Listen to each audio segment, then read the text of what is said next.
Hello, thanks for tuning in. Randy Cryle here with an updated review for the Xero Z Trails. I have two different ones here, two pair. I purchased these last year.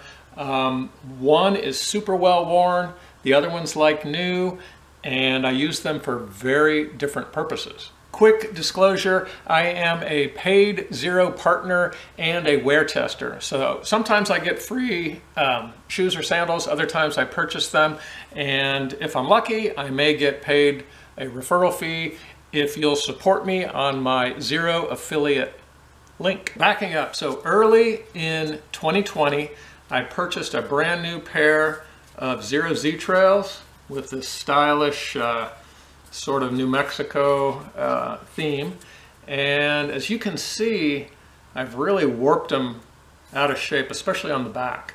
Where my heel lands, feels like it's probably only 2 or 3 millimeters thick. I've worn most of the tread off the bottom, and up front where I land for my running stride, it's a 4-foot strike, touchdown, of course. When I'm walking, of course, more of a heel strike is normal. But most of the tread's worn fairly smooth up front. So I've put a lot of miles on these. The softer rubber up top has compressed, as well as maybe the more intermediate rubber in the middle, the blue, compresses a little bit as well. The lacing has been perfect. They've held up really well, super comfortable, no blisters, no problems. One issue I had on my left sandal, my pinky toe was rubbing against this post. That ended up being a very simple fix. I used a kitchen scissors and a Dremel and trimmed off a little bit of that extra rubber very carefully and smoothed it out, and went on to put a lot of miles on these. I don't track my miles, but I ran the Canal Corridor 100-mile foot race here in Ohio this past July, and it was my the least amount of sole protection I've ever had on my feet for a 100-mile foot race. This Z Trail in brown is a fresh pair. You might notice on both of these sandals, I sort of trim the heel cup off with the kitchen scissors and then sand that down with a belt sander to make it look kind of factory smooth. Otherwise, I don't do much. I think I might use a belt sander to take a little bit of the grip off up front and to smooth out the edges up front.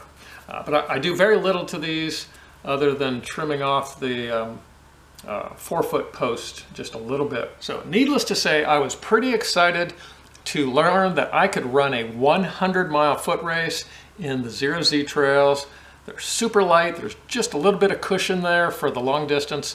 And so this January 2021, I took this fresh new pair of Z Trails down to Florida for the Long Haul 100, which is where the shirt came from.